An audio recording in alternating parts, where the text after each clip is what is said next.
Ayo, tolong diaktifkan kembali kameranya.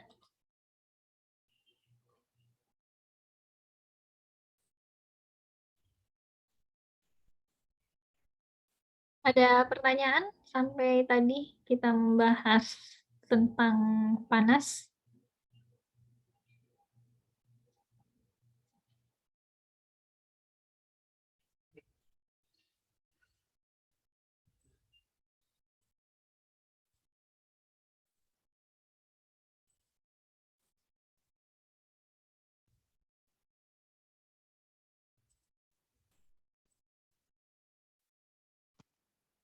Ibu izin bertanya. Silakan. Tadi kan kita tahu bahwa kalau susu yang diproduksi itu udah akan lewati tahap sterilisasi atau pemanasan. Itu udah tidak akan terdenaturasi proteinnya atau ada cara lain yang dipakai begitu? Ya. Untuk pasteurisasi itu kan menggunakan suhu yang relatif lebih rendah ya daripada sterilisasi, sekitar 60-70 derajat ya.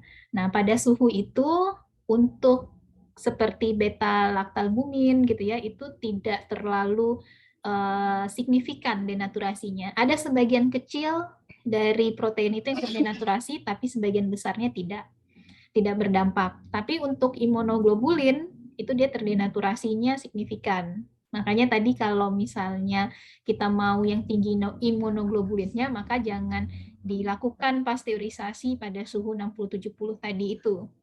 Terus kalau produk, nah kalau untuk bikin whey protein ini ya, biasanya susunya itu tidak disterilkan, hanya sampai pasteurisasi. Seperti bikin keju untuk menjaga supaya protein di keju itu tidak untuk menjaga supaya mikroorganisme di keju itu tidak banyak, maka dipasteurisasi dulu. Tidak perlu sampai sterilisasi. Tapi kalau yang produk seperti susu UHT gitu ya, terus susu apalagi susu beruang gitu ya, itu perlu dilakukan sterilisasi. Nah, sterilisasi suhunya tinggi. Tentunya dia akan bertambah protein yang terdenaturasi. Tapi ingat juga sterilisasi itu terutama yang UHT ya, itu menggunakan waktu yang cepat gitu. Nah, itulah cara kita salah satunya untuk meminimalisir terjadinya denaturasi yang banyak. Jadi walaupun suhunya tinggi tapi cepat, itu bisa ditekan denaturasinya. Nah, kalau imunoglobulin gimana? Kan nggak boleh, berarti nggak dipasteurisasi. Tidak juga. Kan cara untuk membunuh mikroba tidak selalu dengan panas, ya. Bisa juga dengan misalnya pakai UV ya, sinar UV, begitu. Bisa juga pakai tekanan tinggi tapi suhu rendah, bisa.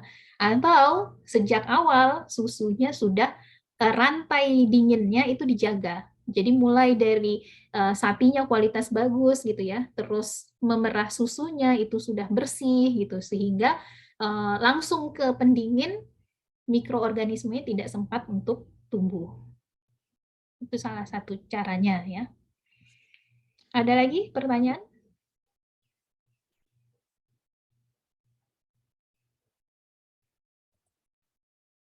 Nah, tadi pemanasan di mana titik-titik si whey protein ini kena panas? Yang pertama ketika susu itu diproses tadi ya, misalnya sebelum kita bikin keju, susunya dipasteurisasi dulu, dia kena panas. Terus pada saat kita bikin whey protein, tadi kan ada yang langsung dikeringkan ya, ada yang diultrafiltrasi dulu baru dikeringkan. Nah, pengeringannya itu biasanya juga melibatkan panas. Walaupun tidak semua, seperti yang sebelumnya apa pemanasan yang tidak perlu pengeringan yang tidak perlu panas namanya. Salah satu contohnya.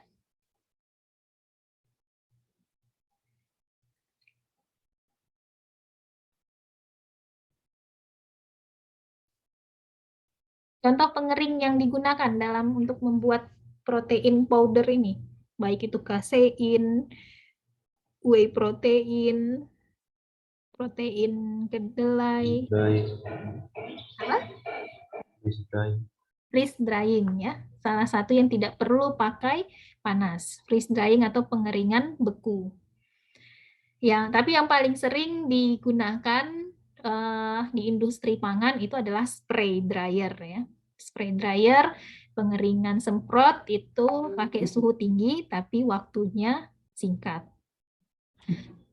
Nah, level denaturasi tadi ya, kalau seperti pasteurisasi, pengeringan gitu ya, pakai spray dryer yang waktunya singkat itu terdenaturasi ada, yang terdenaturasi tapi tidak banyak untuk beta-laktoglobulin dan alfa-laktalbumin, tapi untuk imunoglobulin dan bovine serum albumin ini banyak yang terdenaturasi. Tapi kalau whey protein yang biasa gitu ya, hanya untuk makanan dan minuman, tidak untuk kebutuhan yang khusus, itu tidak terlalu masalah ya imunoglobulinnya hilang, karena yang paling banyak itu adalah beta-laktoglobulin. Tapi tadi kalau seandainya produknya ingin imunoglobulinnya yang banyak dan masih aktif, maka betul-betul kita prosesnya dihindari yang panasnya. Oke, terus faktor yang lain yang juga mempengaruhi kualitas dari whey protein itu adalah penyimpanan. Nah, selama penyimpanan itu bisa terjadi reaksi Maillard. Apa itu reaksi Maillard? Reaksi pencoklatan. Reaksi pencoklatan, betul. Reaksi pencoklatan yang terjadi karena adanya interaksi antara gula pereduksi dan protein. Nah, ingat di whey tadi kan ada gulanya, terus dia juga pastinya dia mengandung protein, maka dia bisa terjadi reaksi Maillard. Nah, reaksi Maillard ini kalau dia panas, itu maka reaksinya akan cepat gitu ya. Semakin panas akan semakin cepat terjadi reaksi Maillard. Nah, kalau selama penyimpanan kan suhunya tidak tinggi-tinggi amat ya. Suhu ruang kalau di Indonesia paling berapa? 32 gitu ya, 35. Tapi dia tetap terjadi gitu, walaupun lambat. Nah, ini bisa menurunkan umur simpan. Karena si whey protein yang tadinya warnanya putih atau agak krim, itu bisa jadi kecoklat-coklatan. Nah, gimana supaya untuk menekan gitu ya, supaya tidak terjadi atau menurunkan kecepatan reaksi Maillard, kita simpan produknya di suhu yang lebih dingin atau di bawah 30 derajat Celcius. Oke, itu tentang faktor-faktor yang mempengaruhi kualitas dari protein whey. Aplikasinya. Ada pertanyaan sampai di sini?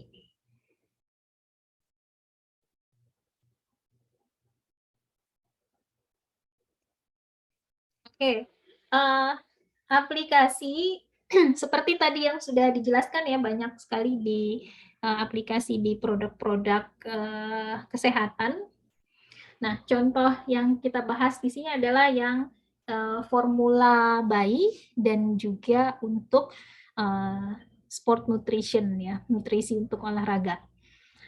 Untuk formula bayi atau infant formula itu yang banyak digunakan adalah whey protein hydrolysate. Jadi protein dari whey itu kemudian dihidrolisis sehingga menghasilkan asam amino atau peptida rantai pemdek. Nah, si hasil hidrolisis dari whey protein ini itu dia hypoallergenic atau tingkat alergennya rendah. Jadi ada beberapa bayi itu yang alergi terhadap susu sapi. Sementara mungkin ibunya tidak bisa menghasilkan ASI gitu ya. Untuk kasus-kasus seperti ini dia perlu susu formula yang hypoallergenic.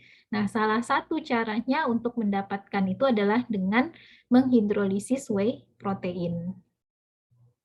Terus selain itu, kenapa kita perlu whey protein ya di infant formula? Itu karena perbedaan komposisi asam amino antara susu ASI ibu manusia ya dengan susunya sapi. Jadi tidak sama persis komposisinya ya. Nah, supaya kita membuat komposisi dari asam amino itu semirip mungkin dengan susu ASI ibu manusia gitu ya, maka bisa dilakukan dengan cara mencampurkan protein W dengan protein susu. Nah, supaya lebih seimbang, walaupun tidak bisa sama persis gitu ya. Contoh di sini, ini asam-asam amino yang ada di susu ASI ya. Di susu manusia itu ini apa namanya komposisinya. Contoh misalnya cysteine itu ada 133. Ini satuannya apa? Jumlah asam aminonya saja ya. Ada 133 asam amino di susu manusia untuk 133 asam amino cysteine. Nah, kalau susu sapi saja gitu ya. Susu sapi saja dia hanya mengandung 73 cysteine. Maka kekurangan kalau bayinya hanya dikasih susu sapi saja. Sedangkan kalau whey protein yang dari rennet ya, ini berarti sweet whey, itu dia mengandung 151, mirip dengan uh, mirip dengan susu manusia. Nah, ketika dia dicampur, jadinya di rentang yang mirip. Nah, terus apalagi yang kekurangan? Ini triptofan gitu ya. Triptofan kalau susu sapi saja itu masih kurang gitu. Karena di susu manusia ada 143, sedangkan di susu sapi hanya 98. Dan whey protein itu dia mengandung cukup banyak. Tidak sebanyak human milk sih, tapi lebih banyak daripada susu sapi. Nah, ketika ditambahkan jadi lebih mendekati gitu ya, lebih mendekati ke susu sapi. Nah, kalau gitu pertanyaannya kenapa nggak whey saja langsung dikasih gitu ya ke bayi. Nah, masalahnya di whey itu dia juga mengandung ada protein yang justru kelebihan gitu ya. Contohnya di sini dia kelebihan leusin. Leusinnya lebih banyak daripada leusinnya susu manusia. Dengan dia dicampur si whey dicampur dengan susu sapi, maka yang dihasilkan, susu formula yang dihasilkan itu lebih mendekati ke susu manusia. Walaupun tadi seperti saya katakan tidak sempurna ya, masih belum sempurna mendekati dari susu manusia seperti kadar treonin. Treonin masih berlebih gitu ya, masih sedikit berlebih. Terus metionin juga masih sedikit berlebih.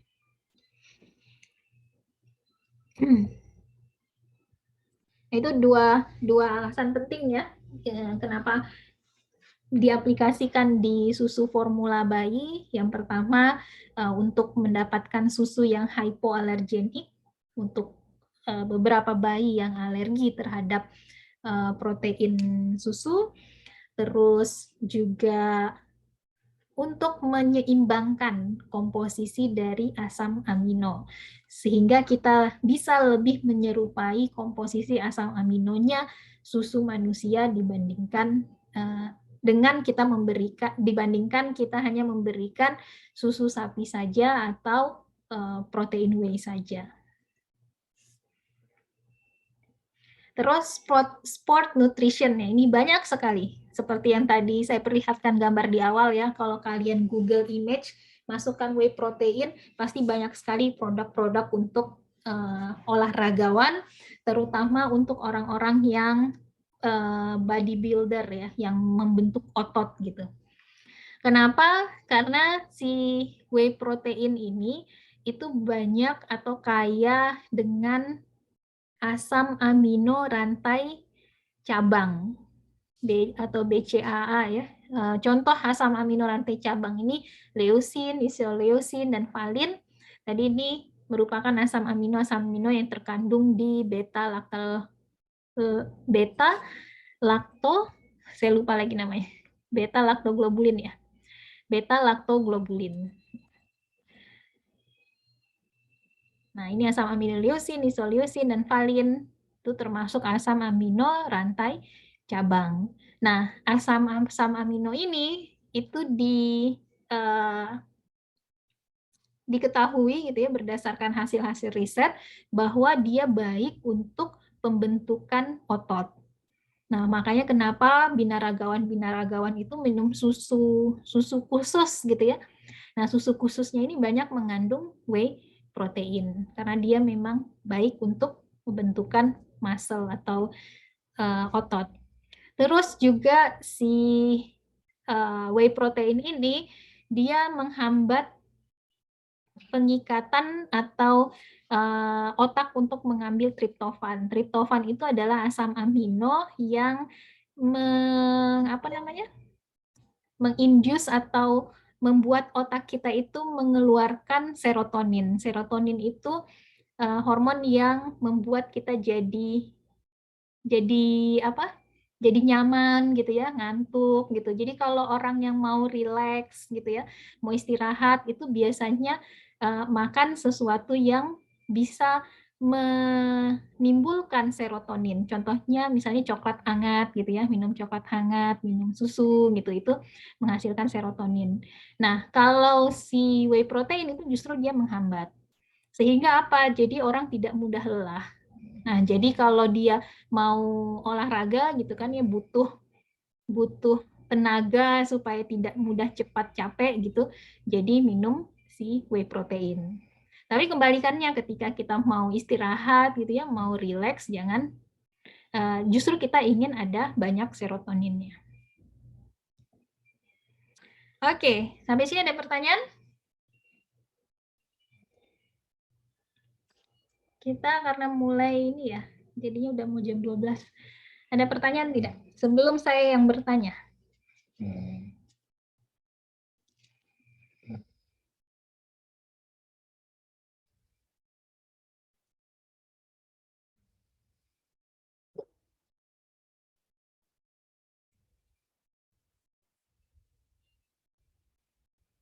Oke, dari penjelasan-penjelasan yang tadi, coba kita diskusikan ya, supaya lebih menempel lagi materi yang sudah disampaikan. Apakah semua produk protein whey punya sifat yang sama? Jika ya, kenapa? Jika tidak, kenapa?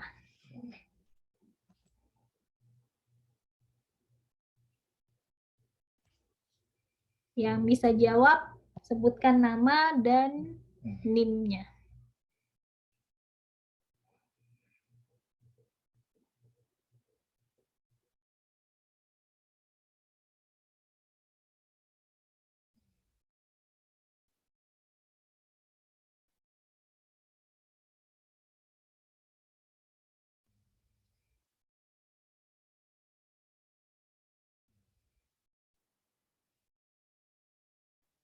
Jangan malu-malu.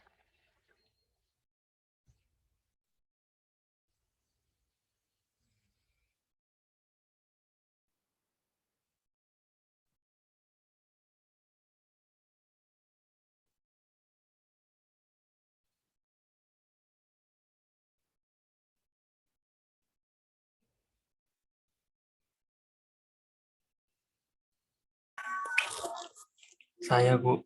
Ya, silakan.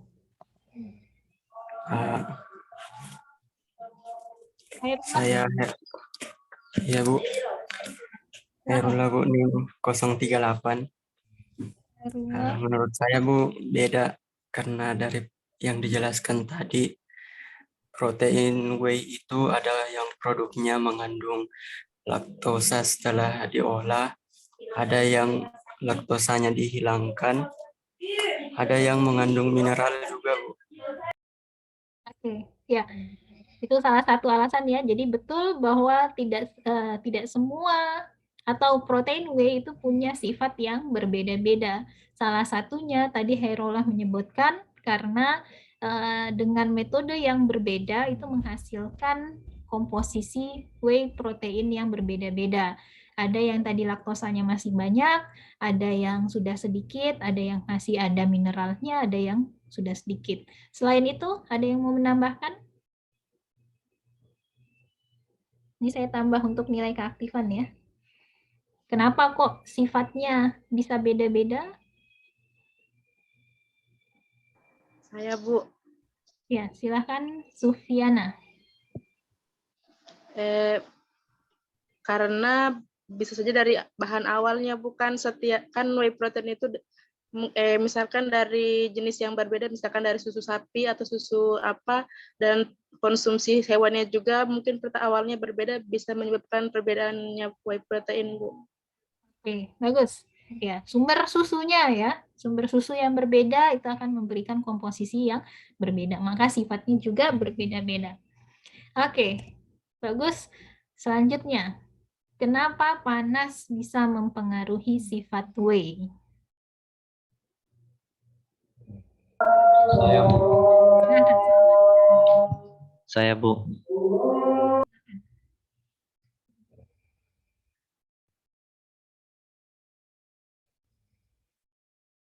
Salman.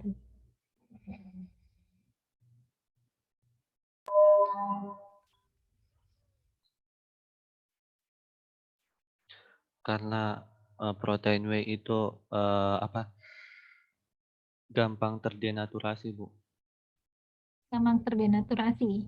Oke, jadi panas itu bisa menyebabkan denaturasi protein dari whey.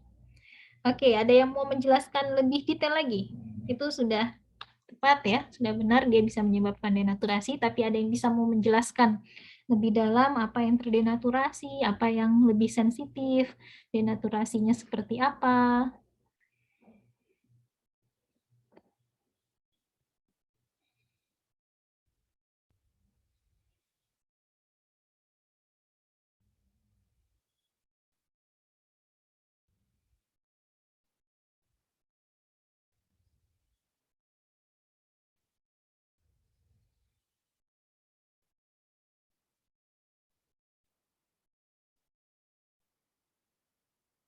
Jadi dia kena panas pada saat apa?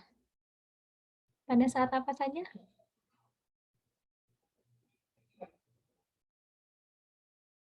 Salah satunya proses pengeringan.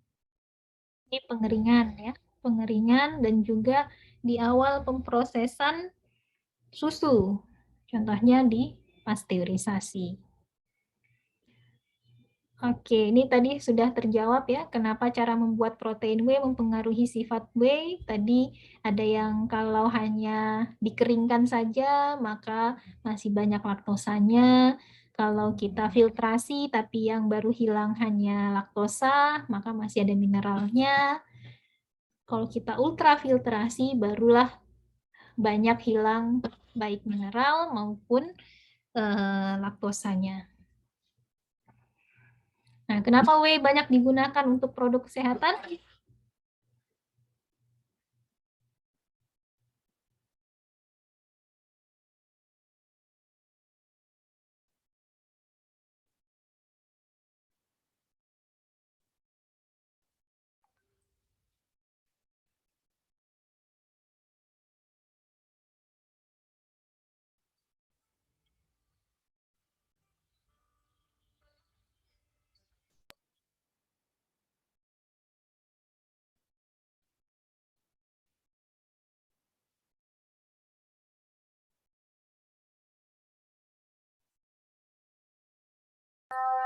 Saya, Bu.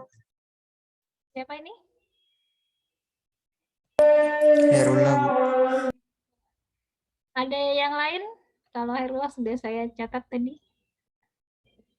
Saya kasih kesempatan dulu ke yang lain.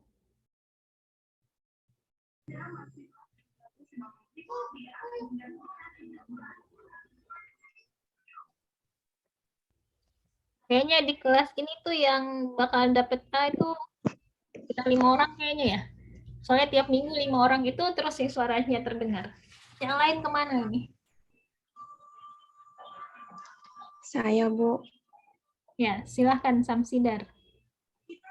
Kalau menurut saya, Bu, kenapa whey banyak digunakan di produk kesehatan? Karena whey protein yang mengandung banyak asam amino, dan itu berperan penting misalnya dalam pembentukan daya tahan tubuh, kemudian sehingga mampu melawan kuman atau virus penyebab penyakit begitu, Bu. Oke, ya, terima kasih, bagus, share. Dia mengandung asam-asam amino dan bisa memperkuat imunitas tubuh gitu ya. Walaupun tadi yang paling meningkatkan imunitas sebenarnya kan imunoglobulin ya. Kalau kita prosesnya proses biasa saja, tidak memperhatikan ada terpapar dia dengan panas, maka imunoglobulinnya itu kadarnya sangat rendah. Kalau kita ingin banyak imunoglobulinnya, maka sangat-sangat perlu diperhatikan dia tidak terpapar panas. Selain itu, ada lagi? Terakhir, saya kasih kesempatan sebelum kita tutup, karena sudah jam 12. Saya, Bu. Ya, tulis. Tadi seperti yang sudah Ibu jelaskan, bahwasanya kalau bayi itu juga ada yang tidak bisa konsumsi protein. Nah, ternyata protein whey itu bisa dihidrolisis atau dia itu bersifat hypoalergenik begitu. Terus yang kita tahu juga bahwa susu dari manusia dan sapi itu memiliki asam amino yang berbeda. Namun ketika kita campurkan antara namun ketika kita mencampurkan dengan protein whey, maka itu bisa menyeimbangkan asam aminonya, Bu. Terima kasih, Sulistina. Seperti itu ya. Jadi whey protein kalau dihidrolisis bisa menghasilkan asam amino yang bersifat hipoalergenik yang cocok untuk bayi-bayi, terutama bayi yang alergi ya terhadap protein. Terus dia juga bisa menyeimbangkan komposisi asam amino pada susu sapi sehingga lebih menyerupai ke sifat susu manusia. Oke, terima kasih. Mungkin ini pertemuan kita yang terakhir di teknologi protein pada semester ini. Mudah-mudahan tidak ketemu lagi tahun depan di teknologi protein lagi. Ya, artinya lulus semua. Saya masih punya hutang satu materi lagi, yaitu tentang protein kedelai ya, yaitu yang banyak juga dimanfaatkan di industri pangan. Nanti insya Allah akan saya rekam, jadi kalian tinggal menyimaknya di YouTube. Kalau ada pertanyaan, kita tidak punya grup ya, tapi kita punya Google Classroom, jadi bisa chat di situ. Terus ingatkan saya untuk upload nanti yang rekamannya, dan